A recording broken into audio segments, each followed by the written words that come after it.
Hi అండి అందరికీ welcome to my channel ఎంగే అబ్బూరి. ఇప్పుడు మనము మునగాకు పప్పు ఎలా చేద్దామో చూద్దాము. నేను ఇక్కడ ఒక గ్లాస్ పప్పు తీసుకున్నానండి, కందిపప్పు. ఇప్పుడు ఈ పప్పుని వాష్ చేసుకుందాము. వాష్ చేసుకున్న తర్వాత ఒక ఉల్లిపాయ చీరికలు, 2 పచ్చిమిరపకాయ చీరికలు వేసుకున్నాను.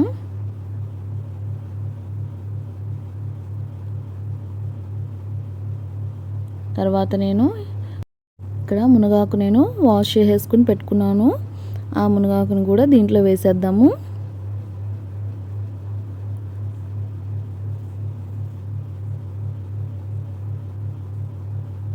తర్వాత ఒక 1/2 టేబుల్ స్పూన్ పసుపు వేసానండి.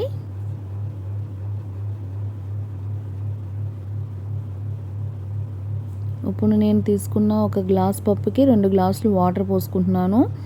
మీరు ఒకవేళ టీ గ్లాస్ తీసుకున్నారనుకోండి పప్పు, అదే టీ గ్లాస్తో 2 గ్లాసెస్ వాటర్ పోసుకోండి. అది మీ ఇష్టం అండి. మీరు దేంతో తీసుకుంటే పప్పు దానికి డబల్ క్వాంటిటీ వాటర్ తీసుకుంటే సరిపోద్ది.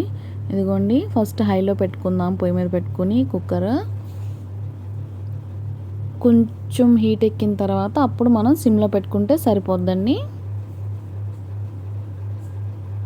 ఇదిగోండి, పప్పు 3 విజిల్స్ వచ్చేసాయి. దించాను కొంచెంసేపు ఆగి. తర్వాత అప్పుడు పప్పు అలాగా వచ్చిందండి. ఇలా కలుపుకుందాము గరిటెతోటి.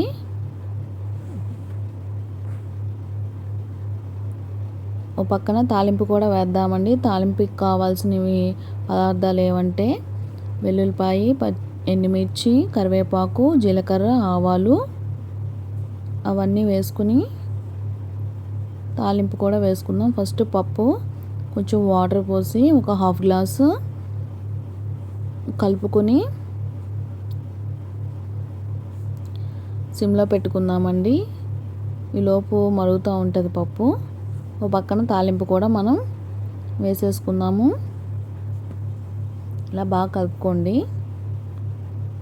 ఇదిగోండి, తాలింపు ఆల్రెడీ ఏమేమి వేసుకోవాలో చెప్పాను కదండి.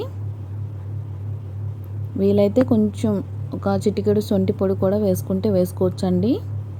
ఇదిగోండి, పప్పులో ఉప్పు కూడా వేస్తున్నాను. ఒక టేబుల్ స్పూన్ ఉప్పు వేసి ఇది కూడా కలిపి ఉంచుకుందాము. ఈలోపు తాలింపు వేగుతుంది. ఆయిల్ వేసుకుని మనం తాలింపు ఇలాగ వేయించుకుందాము.